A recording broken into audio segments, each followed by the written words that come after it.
हरी जय राम कृष्ण हरी, हरी हरी जय राम कृष्ण हरी, हरी जय राम कृष्ण हरी, हरी जय राम, हरी जय राम। पाहता लोचनी रूप पाहता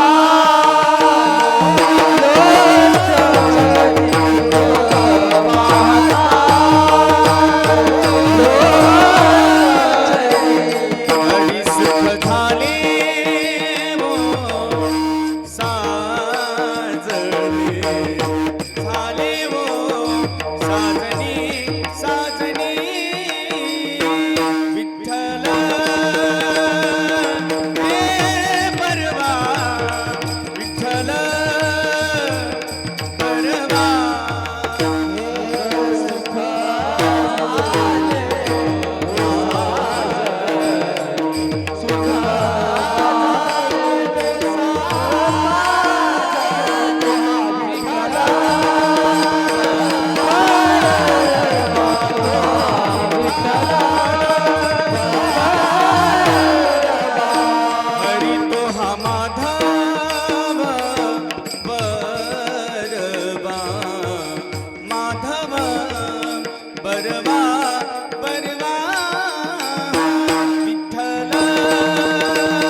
उदास विचारे वेच करी उदास विचारे वेच करी उदास विचारे वेच करी तमची गती तो एक पाविल तमची गती तो एक पाविल तमची गती तो एक पाविल तमची गती तो एक पाविल उत्तम भोगिल जीव खानी उत्तम भोगिला जीव वावटल भोगिला जीव पर उपकारी नेने पर निंदा परोपकारी ने परनिंदा पर उपकारी नेने पर निंदा परोपकारी ने परनिंदा पर श्रिया सदा पहिनी माया परसिया सदा बहिने माया परसिया सदा बहिने माया भूत दया गायी पशुचे पालन दया गाई पशुचे पालन भूत दया गायी पशुचे पालन दया गाई पशुचे आणल्या जीवन वना माझे माझ्या जीवना वना माझ्या जीवना वना शांती रूपी नव्हे कोणाचा वाईट वाटाळ करी वाढवी महत्व वडिलांचे तुका तुका म्हणे हे जे आश्रमाचे फळ राजीवा तुका म्हणे हे जे आश्रमाचे फळ परम पद बळ वैराग्याचे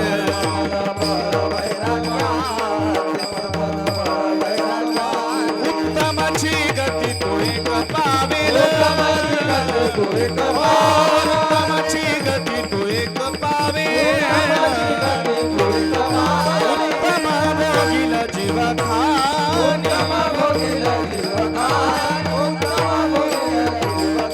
हरी विठोबा विठोबा रखुमाई टाळी वाजवा भजन करा मायबाप हरी हरी हरी हरी हरी हरी हरी हरी विठोबा रखुमाई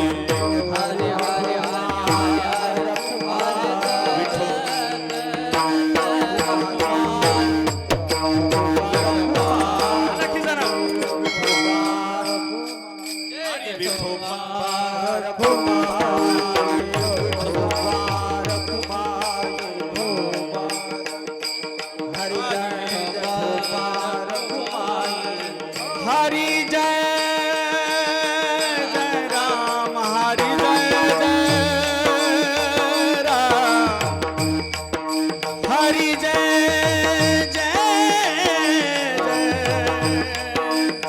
हरी हरी हरी हरी जय जय हरी जय जय हरी जय जय हरी हरी हरी हरी जय जय हरी जय जय जय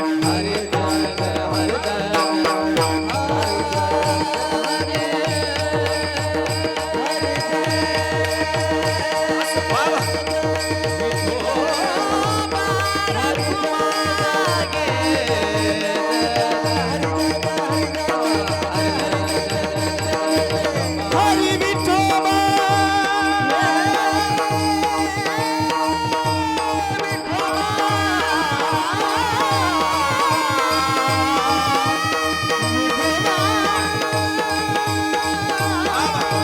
हरी विठोबा कुमारी हरी हरी विठोबा कुमारी थोबा थोबा थोबा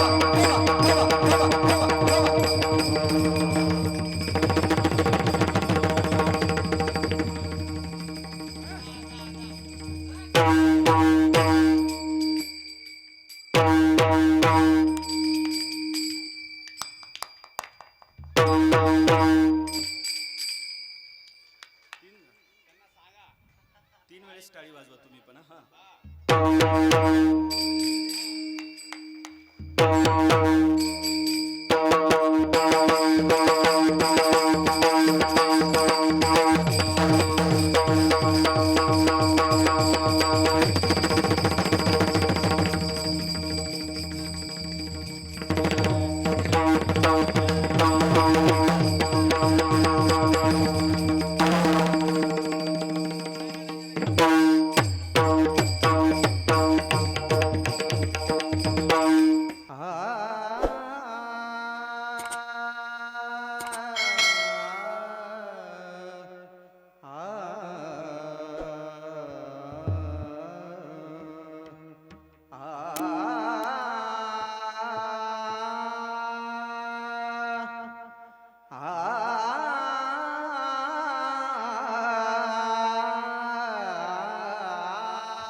पनी सरे सनी द पम पनी द पम प द पम प रे म प द पम रे म पम रे म रे स म द म धो नि सरे म रे सरे म रे सरे म रे सरे सरे म प प म प प प प म प रे म प रे म रे म प रे म प द म प रे म प रे द म प द म प रे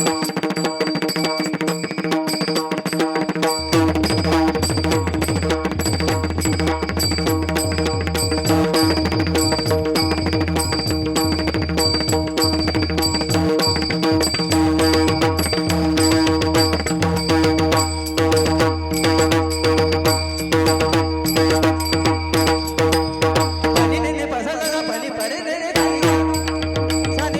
पनी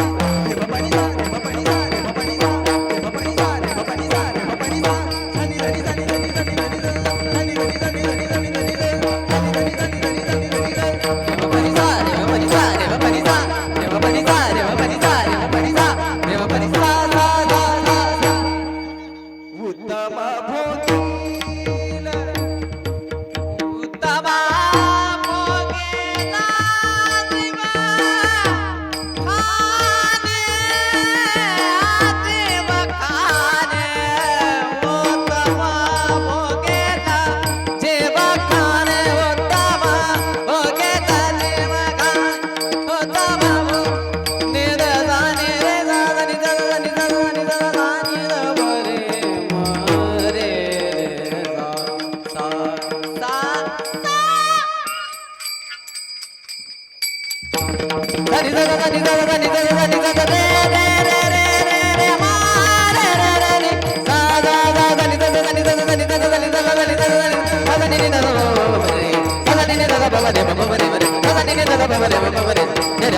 रे म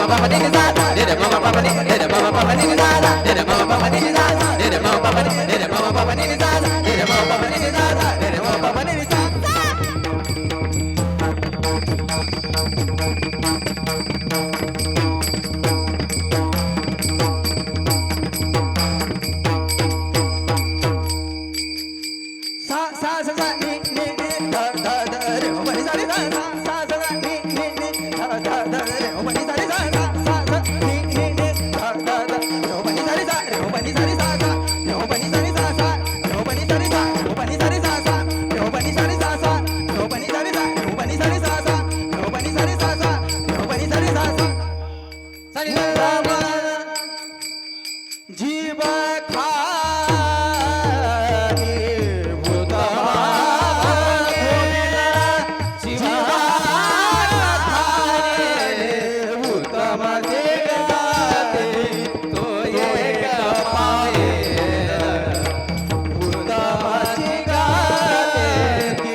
उदास विचारे वेच करी उत्तमची गती तो एक पावेल उत्तम भोगील जीव खाणी पर उपकार नेने परनिंदा परस्त्रिया सदा बहिणी माया उत्तमची गती तो एक पावेल उत्तम भोगील जीवखाणी भूतदया गायी पशूंचे पालन तान्हेल्या जीवन मना माझी उत्तमची गती तो एक पावेल उत्तम भोगील जीवखाणी शांतिरूपी नवे कोणाचा वाईट वाढवी महत्व वडिलांचे उत्तमची गती तो एक पावेल उत्तम भोगील जीवखाणी तुका म्हणे हेची आश्रमाचे फळ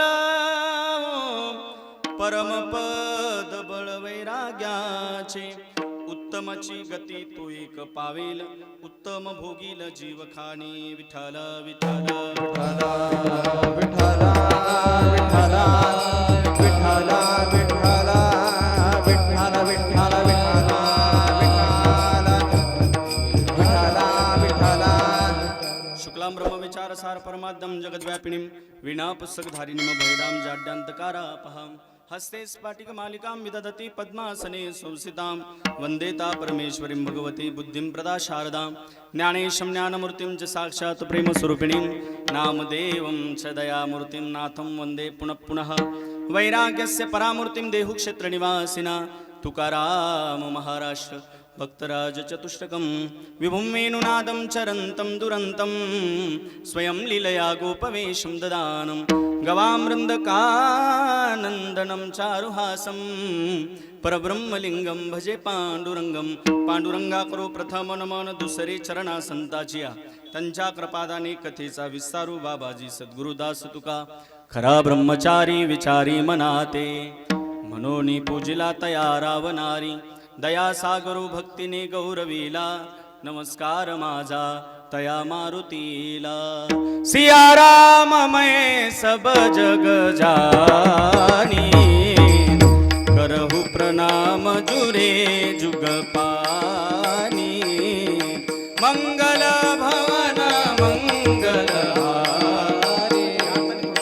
प्रभुसुत शरद अजय बिहारी राम सिया राम रे जय राम राम सिया राम रे जय राम सिया राम रे जय राम राम सिया राम रे जय राम शरण शरण हनुमंता तुम्हा आलो रामदूता काय भक्तीच्या त्या वाटा मज दाबव्या सुबटा 16व्या शतकात एक तारा चमकला जिजाऊच्या पोटी ओ सिंह जन्मला घडविले स्वराज्य जेने सुखावली प्रजा परश्री माते समान असा होता माझा राजा थेंब थेंब रक्ताची आठवण येते राजे तुमची कधीच विसरणार नाही राज तुम्हा नमन करण्याला नमन करण्याला नमन करण्याला विठ्ठल विठ्ठल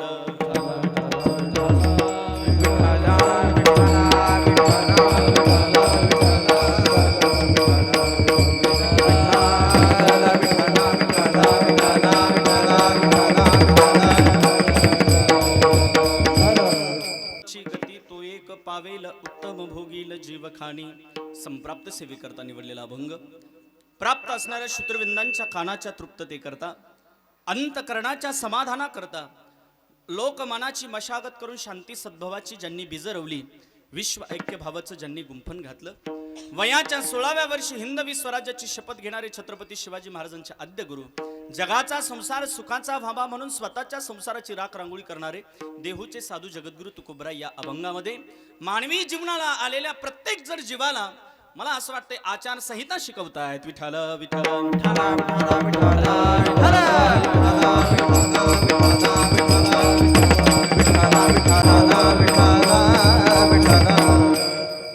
अभंगाचं चिंतन करण्यापूर्वी वारकरी संप्रदायाच्या नियमाप्रमाणे छोटासा परिहार द्यायचा तो म्हणजे असा किम निमित्ताने आपण या ठिकाणी जमलेलो आहोत हे सगळ्यांना श्रोत आहे ज्ञात आहे तरी देखील वक्त्याचं सांगणं आद्य कर्तव्य आहे मानवी जीवनामध्ये जीवन जगत असताना काही मूलभूत गरजा आहे अन्न वस्त्र निवारा त्यापैकी जी गरज आहे ती निवारा या ठिकाणी या परिवाराने अतिशय सुंदर अशा प्रकारची वास्तू या ठिकाणी उभारलेली आहे आणि त्या वास्तू शांतीनिमित्त आपण सर्व आप्तिष्ट मंडळी या ठिकाणी उपस्थित आहोत.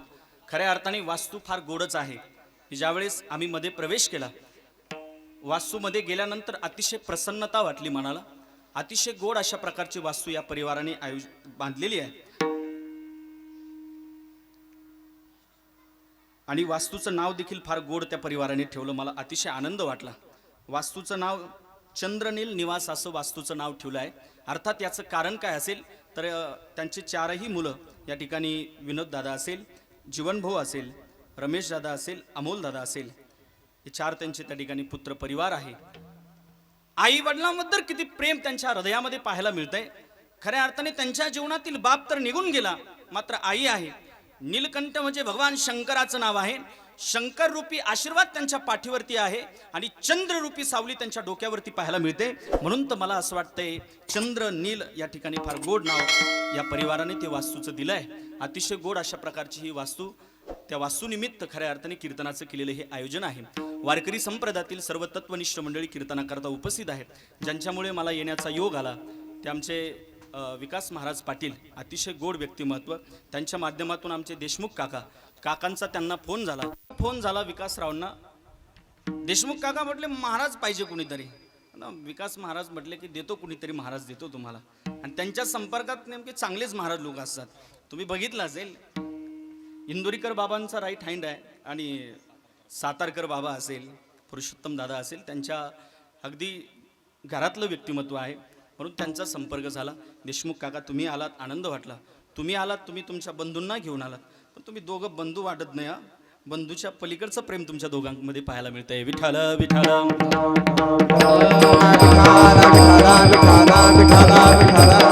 कीर्तनाच्या साथीकरता या ठिकाणी 3 शिक्षक मंडळी आहेत. तुम्ही म्हणताल 3 शिक्षक कोण आहे? मृदंग जे वाजवतायत ते पैठणला प्राचार्य आहेत. जो मृदंग तुम्ही ऐकतायत ती व्यक्ती म्हणजे सामान्य नाही आहे. ढोक बाबांचा आशीर्वाद संप्रदायाशी निपुण आहे आणि पैठणला संतपीठ जे आहे ना, तिथं ते प्राचार्य आहेत. तेही या ठिकाणी उपस्थित आहेत. सरला बेटलाही त्या ठिकाणी ते शिकवण्याकरता आहेत. अतिशय गोड व्यक्तिमत्व संतोषदादा सोळंके या ठिकाणी उपस्थित आहेत. त्यांनाही धन्यवाद देतो. इकडं असणारे संभाजीनगरला जे टीचर आहेत ते आमचे सुनील महाराज अदानी, ते देखील या ठिकाणी उपस्थित आहेत. त्यांची सरगम तुम्ही ऐकले, अतिशय गोड. इकडं असणारे दीपक महाराज पडूळ, तेही शिक्षक आहेत. त्यांच्याकडे 50-60 विद्यार्थी आहेत. तेही या ठिकाणी उपस्थित आहेत. इकडं गायक मनोज महाराज आहेत. आमच्या भगिनी या ठिकाणी हरिभक्त शारदाताई देखील या ठिकाणी उपस्थित आहेत. सगळी भजनी मंडळी आहेत. विनेकरी सर्वच मंडळी, सर्वांच्या चरणारविंद मनस्वी अभिवादन करतो. आता सर्वांचं नाव घेणं काही शक्य नाही आहे. कसनेरवरून आमच्या परिसरातील आमचे रमेश डॉन आलेत. त्या परिसरातलं आमचं व्यक्तिमत्व फार छान नाव आहे त्यांचं, रमेश डॉन म्हणून त्यांची तिकडे ओळख आहे. मला काही जास्त माहीत नाही, पण डॉन म्हणतात असं मला माहीत आहे. आणि असलं पाहिजे, डॉन असलंच पाहिजे. ज्या क्षेत्रात आहे ना त्या क्षेत्रात माणसाने डॉनच असलं पाहिजे. डॉनच असलं पाहिजे. रमेश आणि त्यांच्यासोबत बरेचसे कसनेरकर मंडळी या ठिकाणी उपस्थित आहेत. सगळेच मंडळी तोलामोलाची आहेत. सर्वांचं नाव घेणं काही शक्य नाही आहे आणि सगळ्यांचं नाव घ्यायला मी काही नवरी पण नाही, हे की नाही. तुमचं नाव घेतो पण उखाणा घेऊन घेतो. हनुमंतरायच्या चरणारविंद फूल वाहतो वाकून, हनुमंतरायच्या चरणारविंद फूल वाहतो वाकून, तुम्हा सर्वांचं नाव घेतो छत्रपतीचा मान राखून. विठ्ठल विठ्ठल.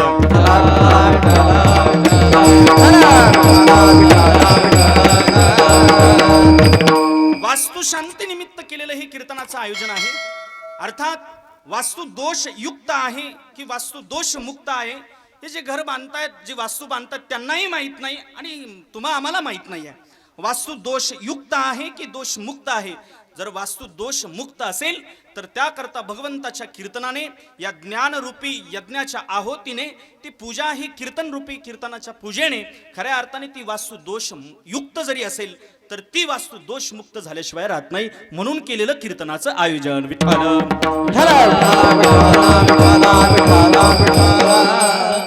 मानवी जीवनामध्ये काही गोष्टी गरजेच्या आहेत, काही गोष्टी महत्वाच्या आहेत. पहिली आवश्यक आहे खऱ्या अर्थाने ती म्हणजे गरज. प्रत्येकाच्या जीवनात काही काही गोष्टी आवश्यक असतात, काही गोष्टी अनावश्यक असतात आणि काही गोष्टी अत्यावश्यक असतात. विठ्ठल विठ्ठल. जीवनात काही गोष्टी आवश्यक असतात, काही गोष्टी अनावश्यक असतात आणि काही गोष्टी अत्यावश्यक असतात. मला असं वाटतंय जीवनात काही काही गोष्टी आवश्यक आहे, त्यात जेवण हे आवश्यक आहे. ज्याच्यावर आपलं जीवन चालतं ते जेवण आपल्याला आवश्यक आहे. दुसरी महत्वाची गोष्ट, काही गोष्टी अनावश्यक असतात. आपण जर खऱ्या अर्थाने जेवण झाल्यानंतर, मला सांगा, जेवण झाल्यानंतर तृप्तीचा आपण ढेकर दिला, जेवण झाल्यानंतर तंबाखूचा विडा चोळणं आणि तंबाखू तोंडात टाकणं हे आवश्यक आहे का अनावश्यक आहे का अत्यावश्यक आहे? अनावश्यक आहे. पण मला असं वाटतंय लोकांनी ते अत्यावश्यक करून ठेवलंय. विठ्ठल विठ्ठल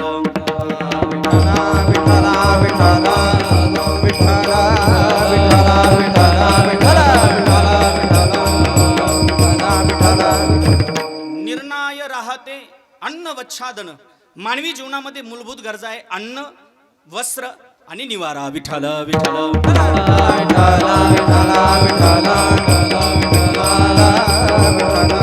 सकाळी उठल्यापासून तर झोपेपर्यंत जो तो प्रयत्न करतोय तो पोटाकरता प्रयत्न करतोय. हा माऊली, तुमचं काय नाव?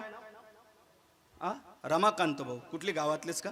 सकाळी उठल्यापासून तर आपण झोपेपर्यंत जो प्रयत्न करतोय तो कशासाठी? पोटासाठी प्रयत्न करतोय. वास्तविक पाहता पोट एवढंच आहे महाराज, एवढंच पोट आहे, एवढंच पोट आहे. पण त्या पोटाकरता माणसं सकाळी उठल्यापासून तर झोपेपर्यंत प्रयत्न करतात. केवढं पोट आहे? इति एवढंच आहे, एवढंच आहे.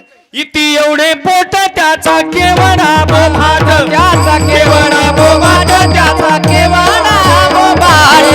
एवढे पोट त्याचा केवढा बोभाट, त्याचा केवढा बोभाट, त्याचा केवढा.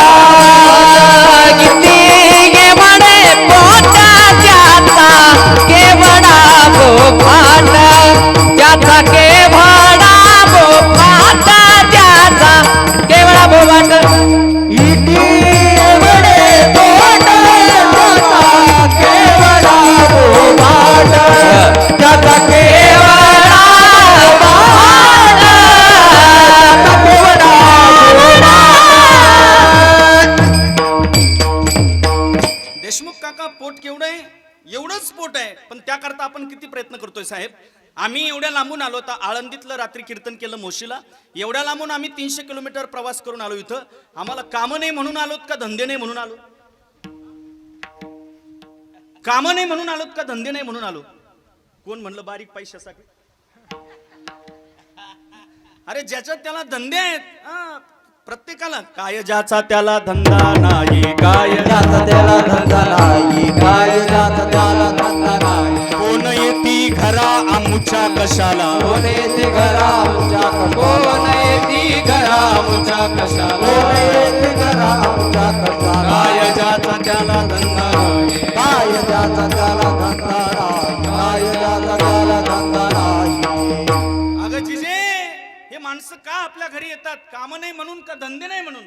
प्रत्येकाला ज्याचा त्याचा व्यवसाय आहे, ज्याच्या त्याच्या पाठीमागं काम आहे. पण माणसं इथपर्यंत येतात, याचं कारण काय असेल तर माने पाचारिता नवे आला नूक, ऐसे येती लोक प्रीतीसाठी. प्रेमाने ही सगळी माणसं या ठिकाणी उपस्थित आहेत. मला असं वाटतंय, अन्नाकरता सकाळी उठल्यापासून तर झोपेपर्यंत माणसं प्रयत्न करतात. जे अन्न तुम्ही आम्ही मिळवतोय ना, ते अन्न पवित्र असलं पाहिजे. उपनिषदामध्ये सांगितलंय आहारो शुद्धी सत्व शुद्धी. जो आहार तुम्ही आम्ही भक्षण करतोय ना, अर्थात तो आहार पवित्र असला पाहिजे. जैसे खाय अन्न वैसे बोले, वैसे होय मन, जैसे पिये पाणी वैसे होय वाणी. जैसे पिये पाणी वैसे होय वाणी. जसं पाणी पिले तशी वाणी होणार आहे. मग पाणी कुठलं प्यायचं आहे हे तुमच्यावर डिपेंड आहे. विठ्ठल विठ्ठल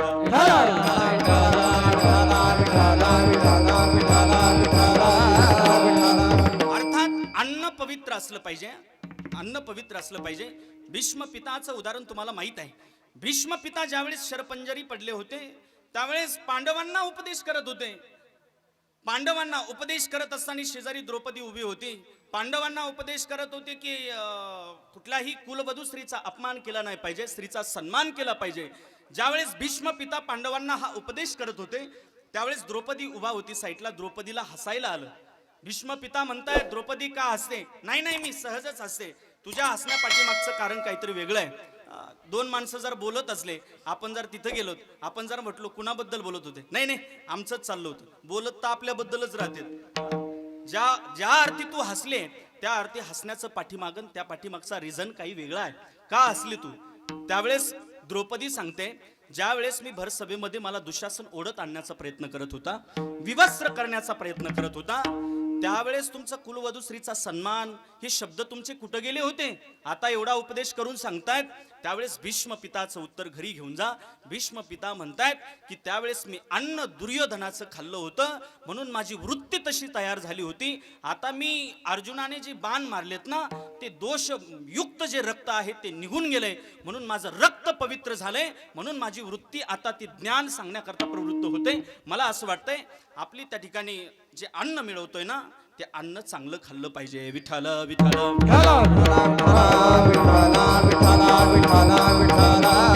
तुम्ही जो आहार खाताय तो आहार कसा असला पाहिजे? युक्त असला पाहिजे. बरं माऊली, कसा असला पाहिजे?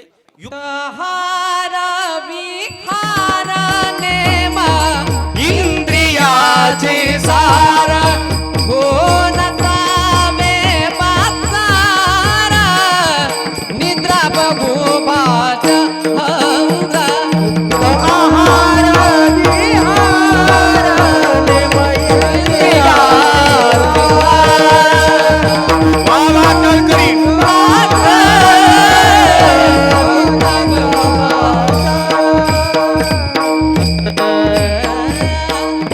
वा वा, दीपक महाराज गोड प्रमाण दिलं. युक्त आहार विहार. कीर्तनात प्रमाण येण्याकरता त्याला कीर्तनकारही प्रमाणावर पाहिजे. हा नाहीतर संगती एक चालू असते, प्रमाण दुसरीकडेच देणार. आपण एखाद्याला म्हणावं अरे ते प्रमाण बसलं नाही ना, तो म्हणतो महाराज प्रमाण जरी नाही बसलं ठेवण कस का होती. कीर्तनात गायक चांगले असले पाहिजे, वादक चांगले असले पाहिजे, तर कीर्तन आहे. तर कीर्तन मी एकटा काय करू शकतो? देशमुख काका कधी कधी गायक चांगले असतात, वादक येड्यावानी करतात. कधी कधी वादक चांगले असतात, टाळकरी येड्यावानी करतात. हे सगळं जमून आलं की बसलेले येड्यावानी करतात. पण इथं सगळं असं जमून आलंय. वास्तू शांतीचं कीर्तन आहे, पण असं वाटतं मी पंढरपूरमध्ये कीर्तन करतोय की काय. त्याची अनुभूती मिळते. गोड वातावरण आहे. त्याचं कारण ही वास्तू पवित्र आहे आणि कीर्तनाच्या माध्यमातून ती पवित्र होणारी आहे, दोष युक्त जरी असेल. मी सांगत होतो कधी कधी गाव जवळ आलं की बैल येड्यावानी करतात, पाहुणे कोणी आलं की पोरं येड्यावानी करतात, माहेरचं कोणी आलं का हे येड्यावानी करतात, आणि 4 वाजले की पेनार येड्यावानी करतं. तसं इथं गायकही चांगले आहेत, वादकही चांगले आहेत, सगळं जमून आलंय. विठ्ठल विठ्ठल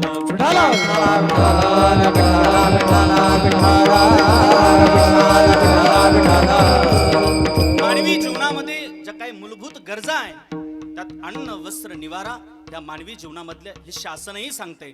मला असं वाटतंय यात एक गोष्ट आणखी ऍड करावं लागेल. अन्न वस्त्र निवारा प्लस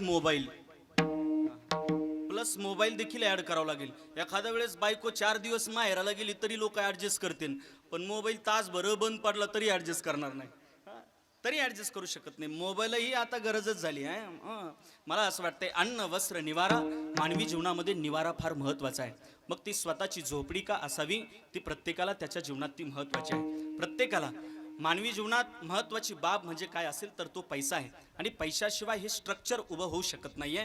म्हणून मानवी जीवनात महत्वाचा काय असेल तर तो पैसा आहे, आणि पैशाशिवाय लोक किंमतही देत नाही. महाराज नाही किंमत देत. वासुदेवाची ऐकावानी, वासुदेवाची ऐकावानी, जगात नाही रामर, दाम करी काम येड्या, दाम करी काम.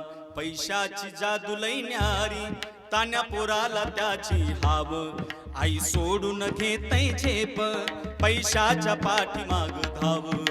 पैशासाठी सारी माणस हे राम, पैशासाठी सारी माणस झाली सारी गुलामर.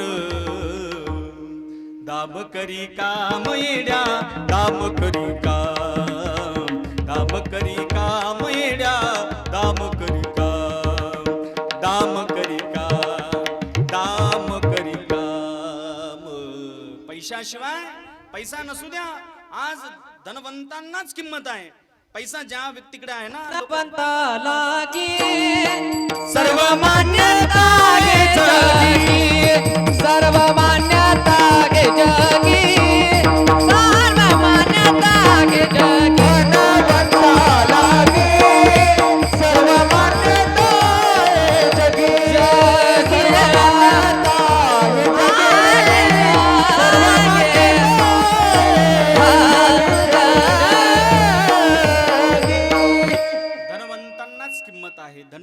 पैसा लागी सर्व मान्यता आहे जगी वो. धनवंतांना किंमत आहे, पैसा नसू द्या तुम्हाला कोण किंमत देणार नाही. पैसा संपला, पैसा असेल तुम्ही एकटे जरी गुवाहाटीला गेले ना तुमच्या पाठीमागे येतात सगळे विठ्ठल.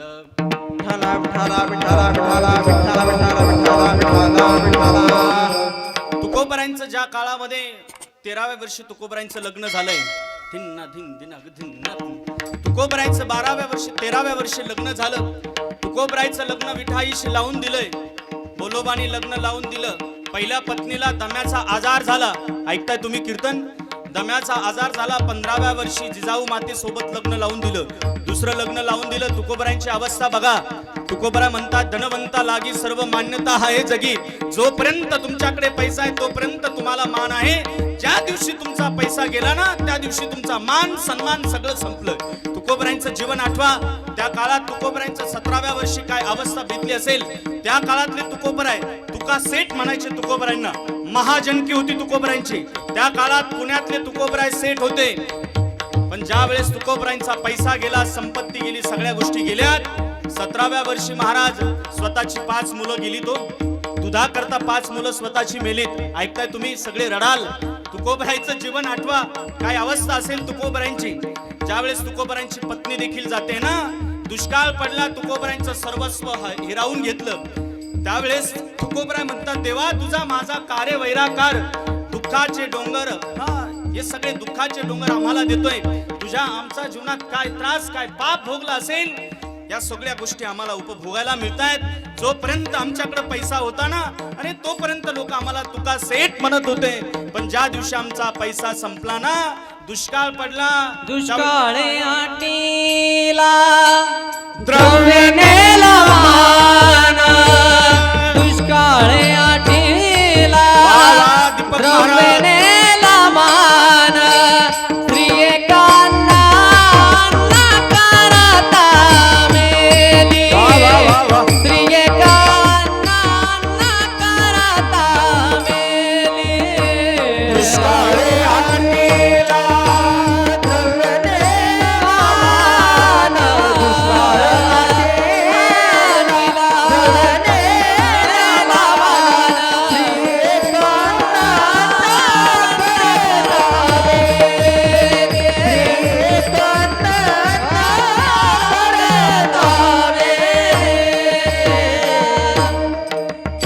दुष्काळे आटीला द्रव्य नेला मान. स्त्री एकांना करिता मेली. राम ज्यावेळेस दुष्काळ पडला, श्री अन्न करता मेली. काय त्रास माझ्या जगद्गुरु तुकोबरायांना झाला असेल. दुष्काळ पडला, पैसा गेला, पत्नी गेली, तरी देखील तुकोबरा म्हणतात बरे झाले देवा आमुचे निघाले दिवाळे. एक सांगू का, वारकरी होणं एवढं सोपं नाही. संत होणं एवढं सोपं नाही. दुःखात देखील ज्याला हसवण्याचं सोंग करता येतं ना, तो खरा वारकरी आहे. तो खरा वारकरी आहे. वारकरी होणं एवढं सोपं नाही आहे. दुःखात देखील हसण्याचं सोंग ज्या व्यक्तीला करता येतंय तो खरा वारकरी आहे. तुकोबरायांना एवढा त्रास झाला तरी देखील तुकोबरायांनी भजन वारी पंढरीची कधी सोडली नाही. हे जीवन मला असं वाटतंय देशमुख काका नेहमी चांगल्या लोकांनाच जीवनात त्रास होत असतो. चांगल्या लोकांना जीवनात नेहमी सातत्याने त्रास होत असतो. तुकोबरायांचं जीवन काही सामान्य नाही आहे. एवढा त्रास भोगला तरी देखील तुकोबरायांनी भजन सोडलं नाही सोडलं. शिंक जांभळी खोकला ही तुकाची वेळ वाया गेला. ओ मोठी गंमत आहे, मोठी गंमत आहे. एवढा त्रास जीवनात तुकोबरायांनी भोगला तरी देखील तुकोबरायांनी कधी भजन सोडलं नाही. ही तुकोबरायांची विशेषता आहे. मला असं वाटतंय आज आम्ही तुकोबरायांच्या नावावरतीच उदो करतोय. ज्ञानोबा तुकोबरायांचा आम्ही उदो करतोय म्हणून तर समाज आम्हाला इथपर्यंत बोलवतोय. समाज आमचा स्वीकार करतोय.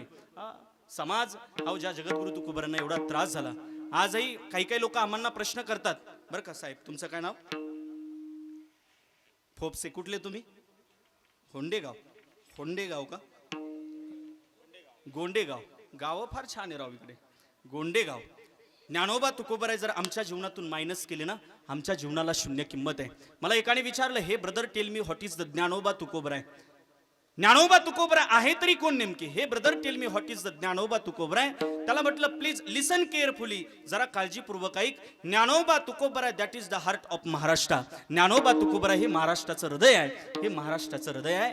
महाराष्ट्राचं हृदय आहे. ज्ञानोबा तुकोबरा आहे. आज आम्हाला 15-15, 20-20 हजार रुपये लोक देत असेल, ही कृपा कुणाची असेल तर ती फक्त माझ्या ज्ञानोबा तुकोबरांची आहे. ते जर मायनस केले तर आमच्या जीवनाला शून्य किंमत आहे. ती शून्य किंमत आहे. तुकोबराय सांगतायत या अज्ञानाने पछाडलेला आचारसंहिता तुकोबराय शिकवतायत. मानवी जीवनामध्ये पैसा महत्वाचा आहे. पैसा असला पाहिजे. पैशाशिवाय किंमत नाही राहो. माल है तो ताल है, नहीं तो सब बेताल है. हाँ नहीं तो सब बेताल है डॉन. हाँ सब उसके ऊपर ही है, सब डिपेंड है उसके ऊपर. हाँ जब तक जेब में माल है, जब तक गर्म है खिसा, तब तक लोग साथ है. ठीक है, पैसा खत्म हो गया ना तो कोई नहीं रहता. कितनी बड़ी सवाल हो, कोई लोग आते ये नहीं. सब पैसे के भाई भाई, सब पैसे के भाई भाई, सब पैसे के भाई भाई, सब पैसे के भाई,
सब सब पैसे के भाई है, दिल का साथी नहीं कोई.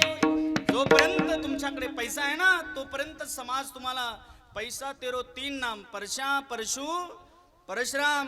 जोपर्यंत पैसा आहे ना देशमुख काका खिशात तोपर्यंत परशुराम सेठ थोडा पैसा कमी होऊ द्या, परशुराम पैसा संपू द्या. हे परशा कोण विचारत नाही मग. आरची कोणी विचारत नाही मग. कोणी विचारत नाही. पैसा सर्वांना प्रिय आहे हो. जो तो प्रत्येक जण जीवनाला आलाय, प्रत्येकाला पैसा आर्थिक बाब ही महत्वाची आहे. पैसा महत्वाचा आहे. लोकांची पैसा कमवताना वृत्ती अशी झाली, तुका म्हणे झाले कोंबड्याचे परी, पुढे चौकरी लाभणे नाही, अशी अवस्था ही पाहायला मिळते. अशी अवस्था एकदा देवाचे आणि लक्ष्मीचे भांडण लागले बरं का काका. देवाचे आणि लक्ष्मीचे भांडण लागले. लक्ष्मी म्हणे लोक मला जास्त मानतात. देव म्हणे नाही नाही लोक मला जास्त मानतात. लक्ष्मी म्हणे नाही नाही तुम्ही सर्वे करा, लोक मला जास्त मानतात. देव म्हटलं नाही नाही मला जास्त मानतात. दोघांचे भांडण लागले. ही प्रथा तेव्हापासूनच आहे. हा दोघांचे भांडण लागले काका. आणि भांडण लागल्याच्या नंतर नारदजी आलेत. नारदजीला विचारलं सांगा, लक्ष्मी म्हणते मला जास्त लोक मानतात का यांना जास्त मानतात.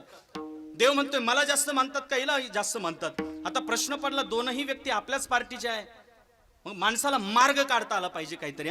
गुरुवर्य आम्हाला पाठात सांगायचे बरं का बाळूभाऊ. गुरुवर्य पाठात आम्हाला विनोदाने सांगायचे. जंगलाचा राजा सिंह आहे आणि सिंह एक दिवस शिकार करून आला. माणसाला मधला मार्ग काहीतरी काढता आला पाहिजे. सिंह शिकार करून आला. तिथं शेळी, लांडगा आणि कोला होता. शेळीला विचारलं सांग मी शिकार करून आलोय, माझ्या तोंडाचा वास येतो की नाही. त्यावेळेस शेळी म्हटली काय बाई काय तोंडाचा वास येतोय तुमचा. मी आत्तर मारले, एवढे फॉग मारले, मला वास येतोय तुमच्या तोंडाचा. शेळीला खाऊन टाकलं. माझ्या तोंडाचा वास येतोय. शेळीला खाऊन टाकलं. दुसऱ्या दिवशी पुन्हा शिकार करून आला.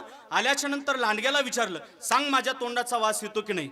लांडगं म्हणलं जे खरं बोललं त्याला खाऊन टाकलं. खऱ्याची दुनिया नाही, खरं कशाला बोलायचं. नाही नाही म्हणे अजिबात तुमच्या तोंडाचा वासच येत नाही. हा म्हटलं भिंगरी मारली महावास मला येतो, तू खोट. मी शिकार करून आलो हे मला माहित आहे. त्यालाही खाऊन टाकलं.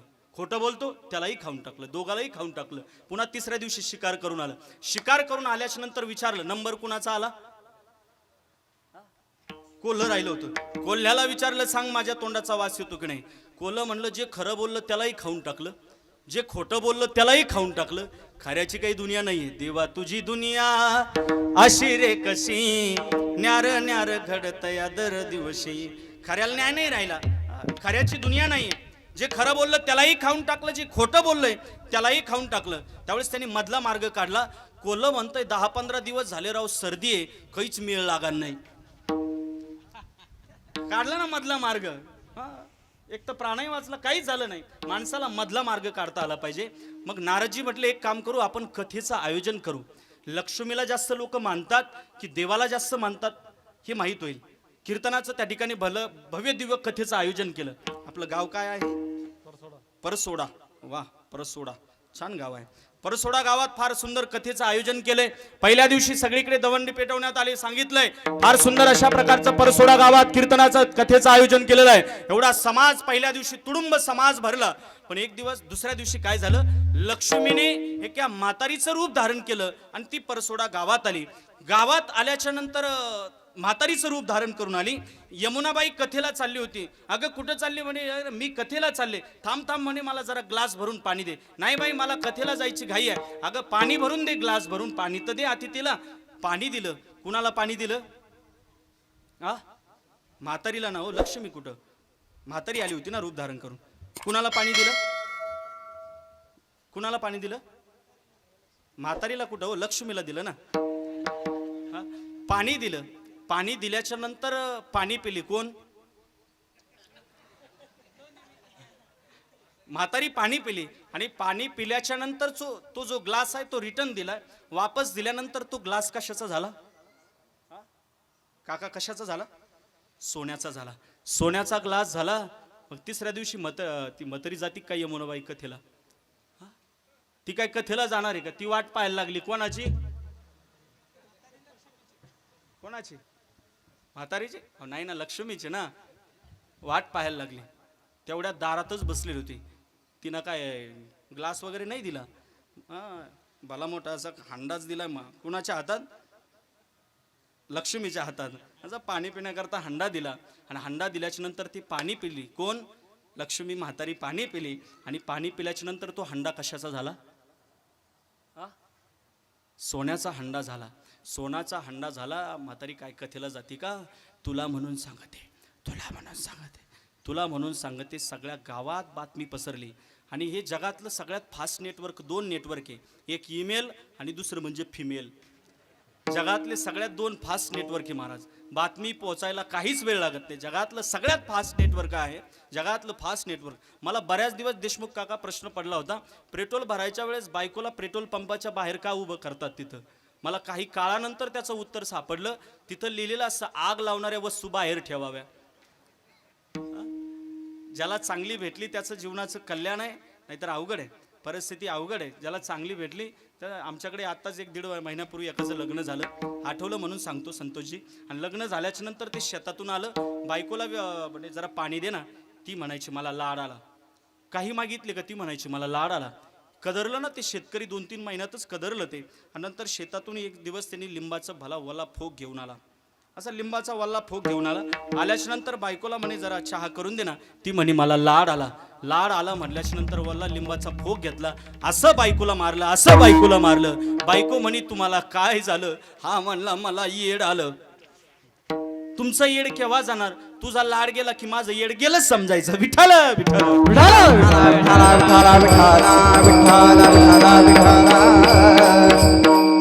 ती लक्ष्मी असं करता करता महाराज 6 दिवस झाले. समाज कथेला खूप वाढत होता, पण हळूहळू गर्दी कमी झाली. 7वा दिवस आहे, कथेचा 7वा दिवस आहे. सिंथ वादक पीस वाजू वाजू परेशान झाला. तबलावाला परेशान झाला. समाज पाहतोय तर कुणीच समाज नाहीये. सगळेजण वाट पाहायला लागले. ती कुणाची? कुणाची? लक्ष्मीची. प्रत्येक जण पैशाची वाट पाहतोय. प्रत्येकाला पैसाच हा इम्पॉर्टंट आहे. पैसाच महत्वाचा आहे. तुकोबरा म्हणतात यात असा एखादाच विरळा असतो. तुकोबरा म्हणतात जो असा विरळा आहे ना, विरळा ऐसा कोणी तुका त्यासे लोटांगणी वो. मानवी जीवनात मूलभूत गरजा जे म्हणजे पैसा आहे, तो पैसा कमवत असताना फक्त उत्तम प्रकारे तो पैसा कमावं अशी आचारसंहिता तुकोबराय पहिल्या चरणात शिकवतो. जोडून घ्या धन उत्तम व्यवहार जोडून घ्या धन उत्तम व्यवहार उत्तम व्यवहार जोडिया धन जोडून घ्या धन उत्तम व्यवहार जोडून घ्या धन उत्तम व्यवहार जोडिया धन उत्तम व्यवहार जोडिया धन उत्तम व्यवहार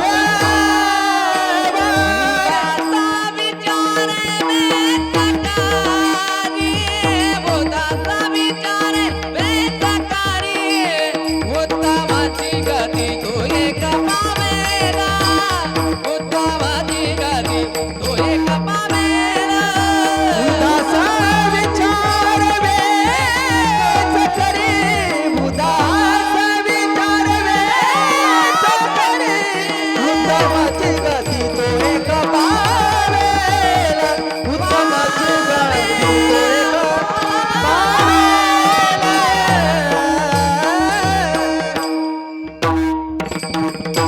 वा दीपकजी, कीर्तन झाल्यावर 1 रुपया देईल तुम्हाला. फार गोड. तो पण काका तुम्ही जर वाढून दिला तर. मी आता कीर्तनात ठरवलंय, कीर्तनाचा 1 रुपया घ्यायचा नाही. मी ठरवूनच टाकलंय, कीर्तनाचा 1 रुपया घ्यायचा नाही, फक्त नोटा घ्यायच्या. विठाल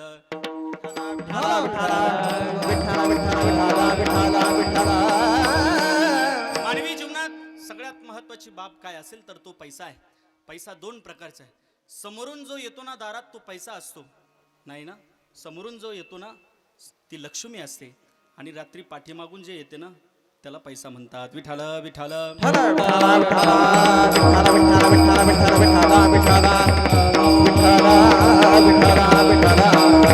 जीवनात जे धन तुम्ही कमवताय ना ते कमवत असताना ते उत्तम प्रकारचं असलं पाहिजे. वाईट वृत्तीनं ते कमवलेलं नाही पाहिजे. कमवणं वेगळं आणि कष्ट करणं वेगळं. कमवलेला पैसा जास्त काळ त्या ठिकाणी टिकवत नाही. मला असं वाटतं कष्ट करून जो पैसा तुम्ही मिळवलाय तो फार चिरंतर तुम्हाला टिकल्याशिवाय राहत नाही. मानवी जीवनात मला असं वाटतं एखाद्या वेळेस देशमुख काका तुमच्याकडे पैसा नसला तरी चालतोय हो. माणसाची आर्थिक परिस्थिती जरी गरीब असेल तरी चालतंय, पण माणसाची आर्थिक मनस्थिती ही श्रीमंत असली पाहिजे. आर्थिक मनस्थिती श्रीमंत असली पाहिजे. आर्थिक मनस्थिती श्रीमंत असली पाहिजे. वाजवायच्या तर जोरात वाजवा. तुमचा प्रतिसाद आम्हाला महत्वाचा आहे. गावात श्रीमंत लोकांच्या यादीत नंबर नाही लागला तरी चालतं. गावात श्रीमंत लोकांच्या यादीत नंबर नाही लागला तरी चालतंय, पण मला असं वाटतं गावात माणुसकीच्या यादीत पहिला नंबर लागला पाहिजे. त्याकरता प्रयत्न करा, त्याकरता प्रयत्न करा. अहो, एक दगड देवळात गेला तर तो देव होतो. एक दगड देवळात गेला तर तो देव होतो. ये जरूरी नहीं कि इंसान हर रोज मंदिर जाए. ये जरूरी नहीं कि इंसान हर रोज मंदिर जाए. अरे इंसान जहां भी जाए वहां मंदिर बन जाए, वहां मंदिर बन जाए, वहां मंदिर बन जाए. अरे आरत्या कुणाच्या पण नाही होत. आज एखादं पेताड तरी म्हणतंय का जय देव जय देव जय टाटा बिर्ला, पैशाच्या बाबतीत एकटाच उरला, जय देव जय देव. एखादा पेताड तरी म्हणतोय. आरत्या त्यांच्याच होतात. सात जाळोनी संसार बैसलो अंगणी, संसाराच्या नावे घालोनी या शून्य, तेव्हा कुठंतरी आरत्या होत असतात. आरती कुणाची पण होत नाही, आरती कुणाची पण होत नाही. आज मला असं वाटतंय तुमची आर्थिक मनस्थिती प्रॉपर्टी ती बळकट करणं फार महत्वाचं आहे. तुम्ही महाराष्ट्राचा भारताचा सर्वे केला, लोकांकडे पैसा खूप झालाय, खूप पैसा झाला. बिल्डिंगा खूप वाढल्या, 4-4 ताळाच्या लोकांच्या बिल्डिंग आहेत, पण त्या बिल्डिंग मध्ये राहणारे माणसांच्या मनाची उंची फार खालावलेली आहे. बिल्डिंगाच्या उंची खूप वाढली, पण घरात राहणाऱ्या माणसांची उंची राहिली नाहीये. जिव्हाळा राहिला नाही, प्रेम राहिलं नाही, आपुलकी पाहायला भेटत नाहीये. कुठंतरी ह्या सगळ्या गोष्टी बदलत चालल्या. काळ बदलत चाललाय. संसरती इति संसारा, हा काळ बदलत चाललाय. मी नेहमी म्हणत असतो बदलून गेला जमाना, बदलून गेला निसर्ग, या जमान्यामध्ये नाही गुरुजनांचा आदर, या जमान्यामध्ये नाही आई वडिलांची कदर. बदलून गेला जमाना, बदलून गेला निसर्ग. जमाना बदलत चाललाय. अय्याशी प्रकारचे जीवन जगणारे समाज आपल्याला पाहायला मिळतोय. मला असं वाटतंय आर्थिक मनस्थितीने तुम्ही श्रीमंत असला पाहिजे. सुदामजीचं जीवन तुम्हाला माहीत आहे. 18 विश्व दारिद्र्यता सुदामाने गरिबी भोगली, पण कधी देवासमोर हात पसरले नाही. पहा ते पांडव अखंड वनवासी हे आपण जीवन भोगलंय, हे आपण माहीत आहे, आपल्याला सर्वांना ही उदाहरणं माहीत आहे. पण सुदामा एवढी गरिबी भोगली तरी कधी देवासमोर हात पसरले नाही. ईश्वराला मागितलं असतं तर दिलं नसतं का? सुदामाचं उदाहरण तुम्हाला माहिती आहे. का गरिबी भोगली सुदामाने? साहेब, का गरिबी भोगली? आठवलं म्हणून सांगतो. का गरिबी भोगली? चणे खाल्ले म्हणून. माता माऊले, सुदामाने का गरिबी भोगली? चणे चोरून खाल्ले म्हणून. या पलीकडचं उत्तर माझ्याकडे ऐका. फार गोड उत्तर मी तुम्हाला देणार आहे. तुम्ही आयुष्यभर सचिन महाराज विसरणार नाही. झालं आपलं एक 10 मिनिटं कीर्तन राहिले. ऐका. ज्यावेळेस सांदीपानी आश्रमामध्ये भगवान श्रीकृष्ण परमात्मा आणि सुदामा विद्यार्जन करत होते. एक दिवस आश्रमामध्ये दुर्वास ऋषी आले. दुर्वास ऋषी आल्यानंतर सांदीपानींच्या पत्नी सुमुखी देवींना विचारलं, माते कुछ खाने के लिए मिलेगा? त्यावेळेस मातेने सांगितलं, आश्रमात देण्याकरता काही नाही आहे. अहो काहीतरी द्या. नाही, आश्रमात देण्याकरता काही नाही आहे. ज्यावेळेस दुर्वास ऋषी चालते झाले, पुढे गेले, सहज खिडकीतून मध्ये बघितलं तर पाटावरती काहीतरी चणे वगैरे पाहायला मिळाले. दुर्वास ऋषी वापस आले आणि आल्यानंतर सांदीपानींच्या पत्नीला सांगितलं, आश्रमामध्ये चणे असताना तुम्हाला दिले नाहीये. जो कोणी हे चणे फुटाणे काय असेल ते खाईल त्याला 18 विश्व दारिद्र्यता प्राप्त होईल. हे ऐकलं सुदामाने. हे सुदामाने ऐकले. ज्यावेळेस भगवान श्रीकृष्ण परमात्मा आणि सुदामा जंगलात जात आहेत, गेल्यानंतर परमात्मा झाडावरती चढलेत, सुदामा खाली बसलेले आहेत. सुदामाने ते गाठोडं सोडलं आणि चणे खायला सुरुवात केले. खात असताना परमात्मा विचारताय, सुदामा काहीतरी खाताय, मला द्याव? नाही हो, मी काही खात नाहीये. सुदामा काहीतरी खाताय? नाही हो, मी काही खात नाही. आवाज येतोय, काहीतरी खाताय? नाही हो, मी काही खात नाही. काहीतरी खाताय, द्या मला. अहो नाही, मी काही खात नाहीये. त्यावेळेस सुदामजीच्या अंतकरणाची विशालता बघा. सुदामजीचं अंतकरण, सुदामा का ते चणे देत नाहीये याचं कारण काय आहे तर, अरे मी भिकारी झालो तरी चालेल, हे चणे खाल्ल्यानंतर मी भिकारी झालो तरी चालेल, पण माझ्यामुळे माझा मित्र भिकारी नाही झाला पाहिजे. माझा मित्र भिकारी नाही झाला पाहिजे. ही सुदामजीच्या अंतकरणाची विशालता आहे. असा मित्र असला पाहिजे. टेबल फ्रेंड खूप पाहायला भेटतात आपल्याला रोज. लय भेटतात रोज. पी नाही तर पाजो ते लय भेटत आहेत. काय? पी नाही तर पाजो ते पण खूप भेटतात. जीवनात एखादाच मित्र असला पाहिजे, पण तो खरा असला पाहिजे. काका, एखादाच असावा पण तो खरा असला पाहिजे. कभी कभी रिश्ते निभाने के लिए, कभी कभी मित्रता निभाने के लिए कभी कभी झुकना ही चाहिए, लेकिन बारंबार आपको ही झुकना पड़े तो रुक जाना चाहिए. विठाला विठाला विठाला विठाला विठाला विठाला विठाला विठाला. वाट चुकणार नाही जीवनभर तुझी, वाट चुकणार नाही जीवनभर तुझी. एक तू मित्र कर आरशा सारखा, मित्र बनव्यामध्ये गारव्या सारखा, मित्र बनव्यामध्ये गारव्या सारखा. जीवनात एखादाच असला पाहिजे. 18 विश्व दारिद्र्यता गरिबी भोगली, पण कधी देवासमोर हात पसरला नाही. आर्थिक परिस्थितीने जरी सुदामजी गरीब होते, पण आर्थिक मनस्थितीने श्रीमंत होते. मला असं वाटतं माणसाची आर्थिक मनस्थिती श्रीमंत झाली पाहिजे. त्याकरता तर ही कीर्तन आहे. आणि मला असं वाटतंय, जोडून या धन उत्तम व्यवहारे, उत्तम प्रकारचा व्यवहार करा. ते खर्च करत असताना उदास विचारे वेच करी, उदास विचारे वेच करी. अर्थात लोकांसाठी तुम्ही केलेला खर्च हा उदास विचार त्या प्रकरणातच मोडला जातोय. उदास विचाराने म्हणजे लोकांसाठी खर्च करणं म्हणजे उदास विचारे वेच करी. आणि हे सगळं करत असताना या सगळ्या गोष्टीत जर तुम्ही ॲक्युरेट बसत असाल, तुकोबराय म्हणतायत, तुम्हाला उत्तम गती प्राप्त झाल्याशिवाय राहणार नाही. अभंग असं दुसरं जग. तो एक पावेल उत्तमाची गादी, तो एक पावेल पावेल उत्तमाची गादी, तो एक पावेल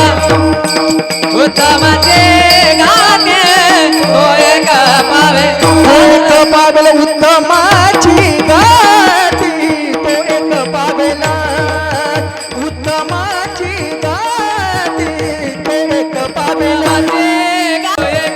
उत्तमा भोगिल जीवा खानी, उत्तमा भोगिल जीवा खानी, उत्तमाची गादी, तो एक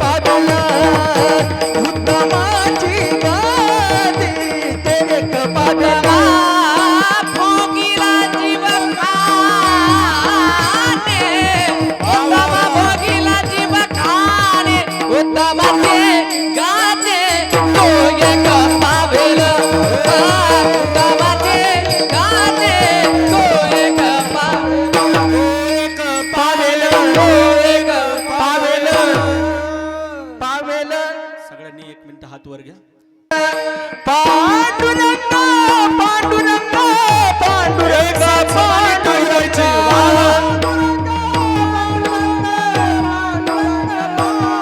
हे पांडुरंग पांडुरंग पांडुरंग पांडुरंग एक सर्वांनी हात वर करा. हाथ ऊपर. एक.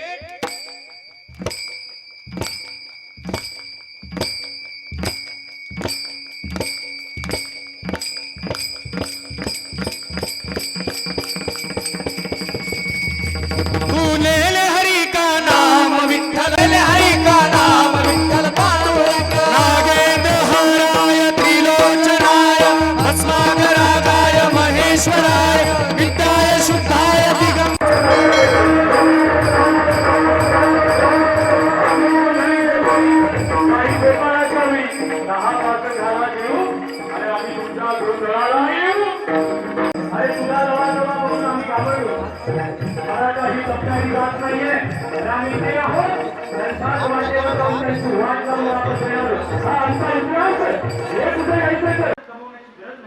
संतती नालायक असेल तर गमवलेलं काही कामाचं नाही.